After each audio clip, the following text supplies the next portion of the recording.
It was a sensation like the faint hum before a storm, a quiet but insistent pulse that seemed to vibrate beneath the dust-laden shelves and the worn wooden floorboards.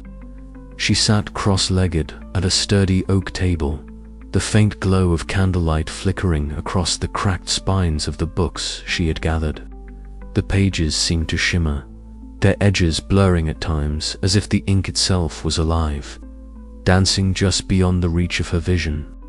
The library around her breathed, exhaling whispers that tangled with the soft rustling of old pages.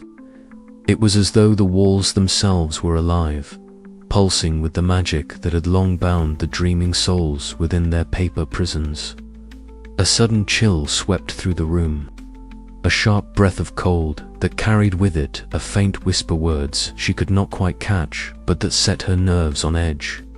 The flame of her candle flickered violently, casting long, trembling shadows that stretched and twisted unnaturally along the shelves. The silence was no longer comforting. It was a warning. Milo, the sleek black cat who had become her silent companion, stirred beside her feet. His fur bristled, and his low, rumbling growl was barely audible. He leaped to his paws, his intense, shining eyes fixed on the far wall of the corridor beyond the reading room. There, faint, ghostly silhouettes flickered and shimmered like mirages caught between worlds. The veil between waking and dreaming was fraying, revealing glimpses of the dream realm's restless inhabitants. Liora's heart quickened. She had sensed this weakening before, moments when the library's magic seeped out, threading through the cracks in reality. But now it was intensifying, spreading like ink spilled across fragile parchment. She rose carefully, her footsteps muffled on the worn carpet as she moved toward the corridor. The air tasted metallic, thick with the scent of old paper and something darker, something like smoke curling from a dying fire. The walls pulsed faintly, their surfaces shifting like living flesh beneath her fingertips. It was an unsettling sensation, a reminder that the library was no mere building, but a living entity caught between worlds. Suddenly, the shadows coalesced into a figure, a tall, gaunt silhouette cloaked in robes that seemed woven from the darkness itself. The curator emerged from the shifting gloom, his eyes glowing faintly like embers smoldering in the dark. His presence was a suffocating weight, a reminder of the oppressive magic that held the souls captive. "You feel it too," he said, his voice a low, rasping whisper that echoed through the fractured space. "The veil thins, and with it, the boundaries of control." Liora met his gaze, steady despite the fear tightening her chest. Why let it weaken? Why risk everything? The curator's lips curled into a shadow of a smile. Control requires sacrifice. The library is a delicate balance, and sometimes the price must be paid in moments of chaos. He stepped closer, the shadows clinging to him like a living cloak. "But beware, child. The more you meddle, the more you invite the fracture to consume you." Before she could respond, Eleanor appeared in a swirl of pale blue light, her ethereal form shimmering softly against the stark darkness. Her voice was a gentle murmur, a balm against the creeping dread. "Liora," she said, reaching out a translucent hand, the veil phrase not without consequence. "Lost souls slip between the worlds, fading into nothingness unless we act swiftly." Together, they stepped through the shifting dreamscape, moving past wavering shadows and flickering memories. The consequences of the weakening veil were laid bare, souls caught in limbo, their forms flickering like dying stars, desperate to be remembered, to be freed. Liora's resolve hardened. This was no longer just a sanctuary or a prison. It was a battleground for the very essence of dreams and reality. The library's magic, once a protective embrace, now threatened to unravel, and with it, the fragile hope of salvation. As the veil thinned, so too did the line between fear and courage, loss and hope. And in that fragile space, Liora knew her next move would determine not just her fate, but the fate of all bound within the sleeping library. The candle flickered once more as the shadows lengthened, and the library waited, breathing, watching, as the battle for its soul began anew. I first noticed them one afternoon, nestled deep within a shadowed alcove at the heart of the sleeping library. The books around me hummed faintly, their bindings pulsing with a gentle glow. And when I opened one carefully, tendrils of light unfurled, delicate and shimmering, reaching out like fragile arms, seeking something beyond their pages. At first, I thought it was my imagination, perhaps the library playing tricks on a mind stretched thin by years, lost and secrets kept too long. But as I watched, the threads grew stronger, weaving themselves into intricate patterns, looping through the air and connecting the open tomes to figures that shimmered like ghosts just beyond the edge of sight. Eleanor appeared beside me, her pale blue form radiating a soft light that mingled with the glowing threads. "They are the ties that bind us," she said quietly, her voice a soothing echo in the quiet. "Every soul here, every story captured in these pages is linked by these strands. They carry memory, emotion, and hope." I reached out a tentative hand, and a filament brushed against my fingertips, sending a warm pulse through my veins. The threads vibrated gently, and suddenly I felt the weight of countless lives intertwined with mind dreams deferred. Sacrifices made, the endless yearning to be free. "These connections," I whispered, "they're alive." Eleanor nodded. "More than you know." The magic of the library is not just in the knowledge it holds, but in the bonds between those who dwell within it. To unravel its mysteries, you must understand the threads, their strength and fragility. Days passed as I explored this new reality. I sought out Tamsin, whose restless spirit matched the flickering energy of those silver strands. She was skeptical at first, her sharp eyes narrowing as she watched me reach out to the glowing threads that danced at the edges of perception. "You think this will save us?" she asked, voice rough with years of bitterness. "These connections, they tie us down just as surely as the bindings." "Maybe," I replied, "but maybe they also hold the key to freedom." Together, we ventured into the dream realms once more, guided by Eleanor's steady light. The dreamscape was unlike anything I'd seen, a vast web of luminous strands stretching endlessly, pulsing with energy, as if the library's heart beat through this network. We walked carefully along the glowing threads, hearing whispers of forgotten memories and distant hopes as the strands vibrated beneath our feet. In that place, the barriers between us seemed to fall away. Tamsin's guarded demeanor softened, and Eleanor's melancholy gave way to a quiet determination. I realized then that the library's magic was not merely a prison of knowledge, but a living tapestry of souls bound together, each thread a story, each connection a lifeline. Back in the stacks, Milo appeared quietly, brushing against my leg with comforting familiarity. His green eyes gleamed with something unspoken, and as I knelt to stroke his fur, I felt a pulse of magic radiate from him. It was a tether to the waking world, a reminder that I was still myself, still fighting for a future beyond the pages. The whispering archivist watched from the shadows, his presence both unsettling and necessary. When I approached the glowing threads near a locked tome, his voice drifted to me in riddles and warnings, urging caution but also urging trust. "The threads will test you," he murmured, "but they are your path, if you choose to follow." I hesitated, knowing the stakes. The curator's influence was spreading, tightening like a noose around the library's fragile heart. But I could not turn back. These connections were my strength, the hope that the curse could be undone. As I reached out once more, the threads wrapped gently around my fingers, pulling me deeper into the web of dreams and memories. Whatever lay ahead, I would face it not alone, but bound to those who had come before, and those who would follow. The library was alive, and so was the magic that linked us all. But in the distance, I could feel the Curator's shadow stirring, watching, waiting.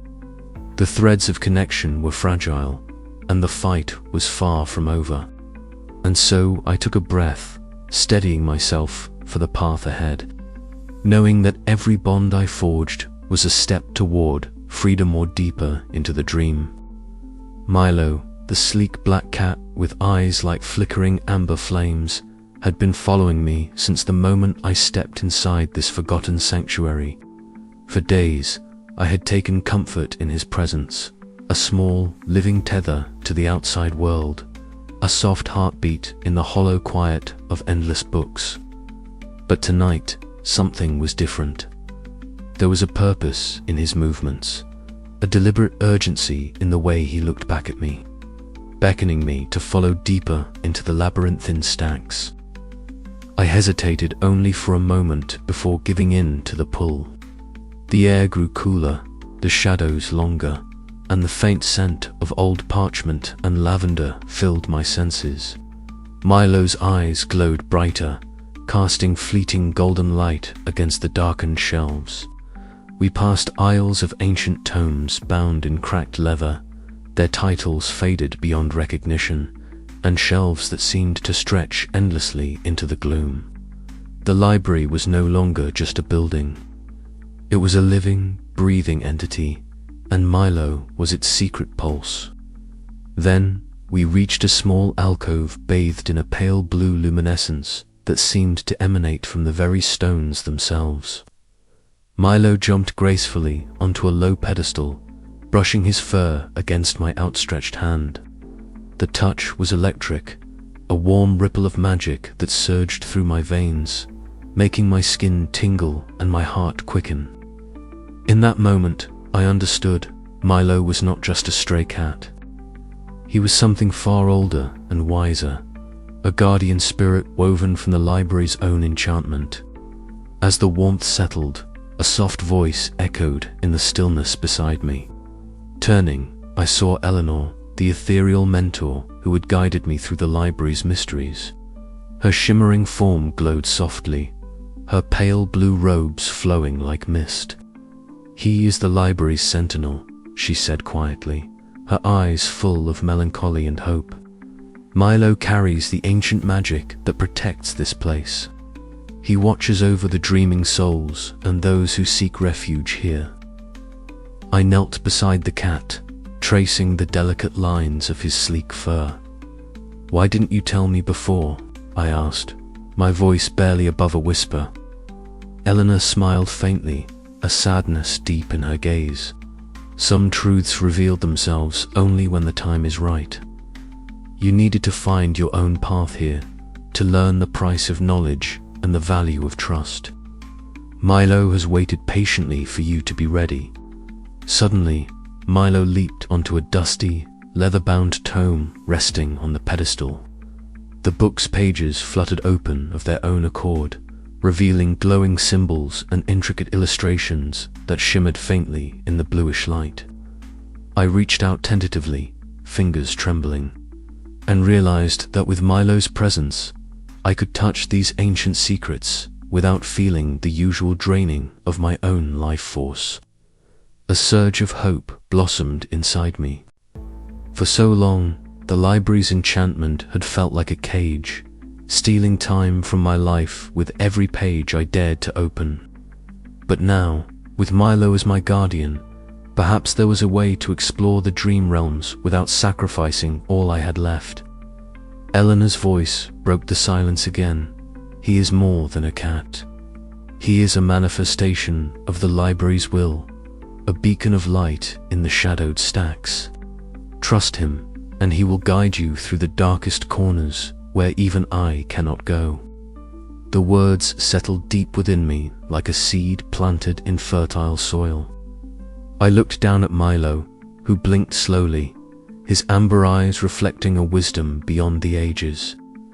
Together, we would unravel the secrets of the sleeping library, not as lost souls, but as guardians of its magic and keepers of its fragile hope. But even as a flicker of courage lit my heart, I knew the path ahead was fraught with peril. The Curator's shadow loomed ever closer, and the bindings that held the dreaming souls were still taut and unyielding. Milo's secret was a gift, but gifts always came with their own burdens. I straightened, brushing the dust from my sleeves, and followed the cat deeper into the blue-tinged alcove. The library whispered around us, ancient and alive, and for the first time in what felt like forever, I was not alone. The story of Milo's true nature was only beginning, and with it, my journey into the heart of the sleeping library's magic took a new, uncertain turn. What mysteries lay beyond the glowing pages? What secrets awaited in the dream realms Milo would help me navigate? And most pressing of all, how much of myself was I willing to sacrifice to protect this fragile sanctuary? As Milo's tail flicked once, sharp and sure, I felt the weight of those questions settle like a mantle over my shoulders. The night stretched ahead, full of shadows and promise, and I stepped forward, ready to face whatever dreams and dangers waited. The library was waking, and so was I. At the heart of the room stood an ancient mirror, its frame carved from gnarled silverwood and etched with indecipherable runes, pulsing faintly with magic.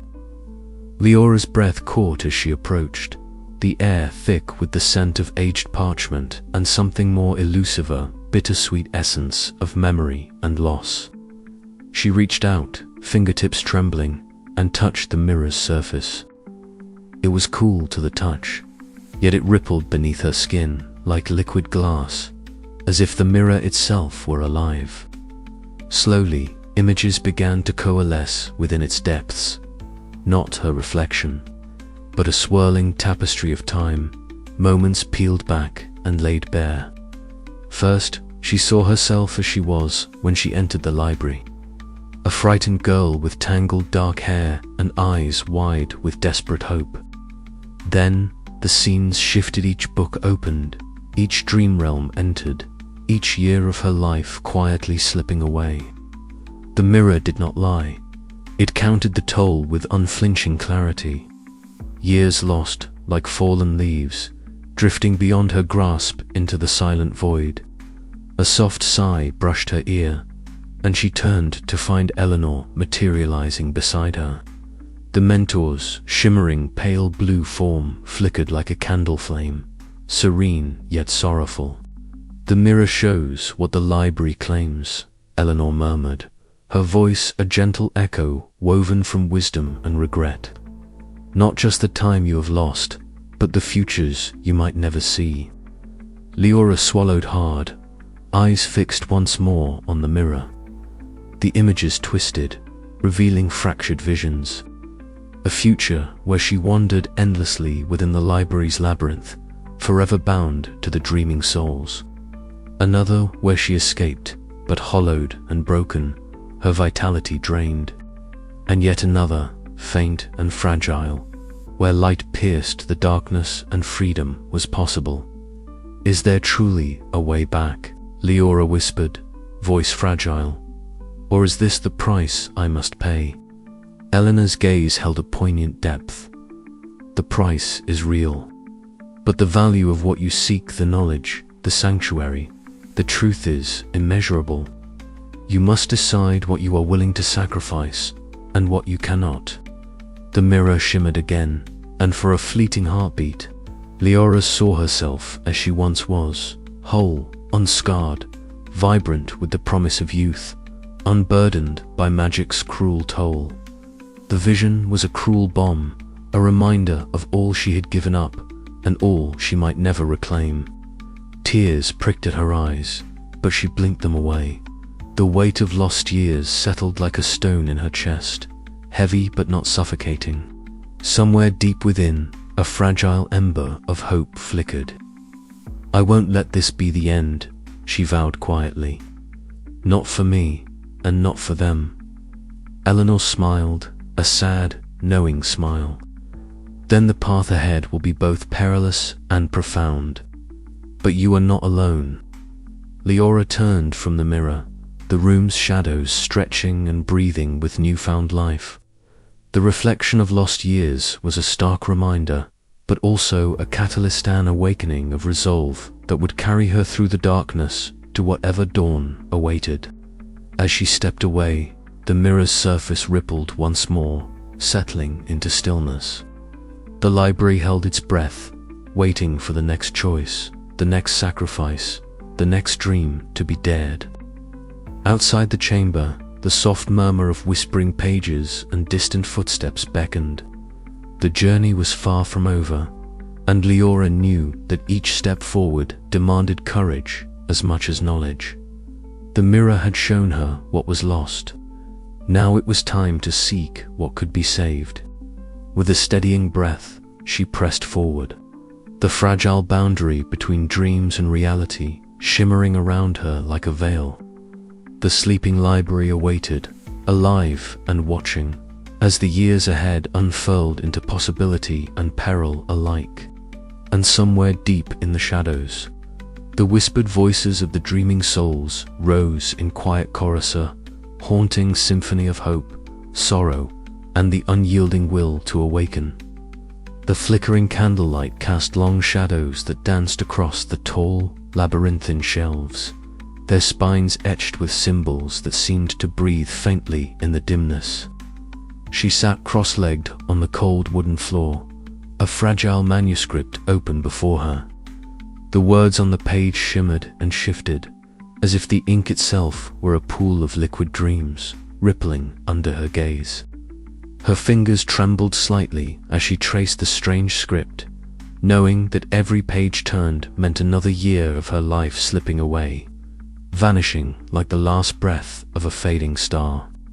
A low, almost imperceptible sound stirred in the silence, the soft padding of paws on the floorboards. Milo, her silent companion, appeared beside her, his black fur blending into the shadows, save for the faint glow in his eyes that seemed to hold a universe of secrets. He brushed against her leg, a small comfort amid the vast loneliness of the library. Liora's thoughts churned. She was at a crossroads, both literal and metaphorical within the dream realms the library unfolded before her. She'd discovered a place where paths diverged beneath a sky streaked with violet and gold twilight, a realm woven from the threads of countless dreaming souls. Ghostly figures flickered around her like lanterns, their whispers curling in the air, fragile and desperate. Each voice was a plea, a warning, a memory of years lost and sacrifices made. The weight of their sorrow pressed on her heart. Her breath caught as she looked toward the paths ahead. One led deeper into the labyrinth of knowledge, promising answers but demanding further years in payment. The other hinted at escape, a chance to flee the enchantment's grasp, but surrendering the mysteries she so desperately sought to understand. The choice was hers, and the burden was crushing. From the shadows, Tamsin emerged, her restless energy a stark contrast to the stillness around them. Her dark curls framed an intense face, eyes flashing with impatience and something more vulnerable beneath it all. "You're wasting time," she said sharply, voice low but insistent. "Every moment you hesitate, the Curator's grip tightens. We can't afford to be cautious anymore. We have to fight." Liora met her gaze, torn between fear and resolve. "But every step deeper costs me something I can't get back. How do I know this fight won't consume me?" Tamsin's lips pressed into a thin line. "Because if you don't fight, you lose everything anyway." The tension between them hung heavy, a fragile thread stretched taut across the chasm of uncertainty. Before Liora could respond, a soft glow materialized near the towering shelves. Eleanor appeared, her form shimmering pale blue, robes flowing like liquid mist. Her presence was a balm, a whisper of quiet wisdom amid the storm. The balance you seek is not found in avoiding sacrifice, but in understanding it, she said, voice gentle yet firm. Freedom is not merely the absence of chains, it is the choice to bear them wisely. Liora absorbed the words, the bittersweet solace wrapping around her like a cloak. The library's silence seemed to pulse with meaning, a solemn promise etched into the very walls. As the candle sputtered and the manuscript's words danced before her eyes, Liora made her choice. With a steadying breath, she closed the book, feeling the familiar ache in her chest as the cost of knowledge settled deep within her bones. She would stay, she would delve deeper. The path ahead was uncertain, shadowed by sacrifice and risk, but it was hers to walk. The crossroads faded, the dream realm folding into itself like the closing of a great ancient eye. Liora rose, Milo weaving between her legs, and she stepped forward into the unknown, her heart a fragile beacon of hope and defiance. The library waited, alive and watching, its secrets ready to reveal themselves, but only to those who dared to pay the price. In that moment, the weight of years lost and futures yet unwritten pressed upon her, a silent challenge and a haunting promise. The journey was far from over. It had only just begun. Her voice, barely more than a whisper, carried through the stillness. I will not let this be my end. And with that vow, the sleeping library stirred, its ancient magic shifting as the first steps toward freedom and transformation folded in the quiet shadows.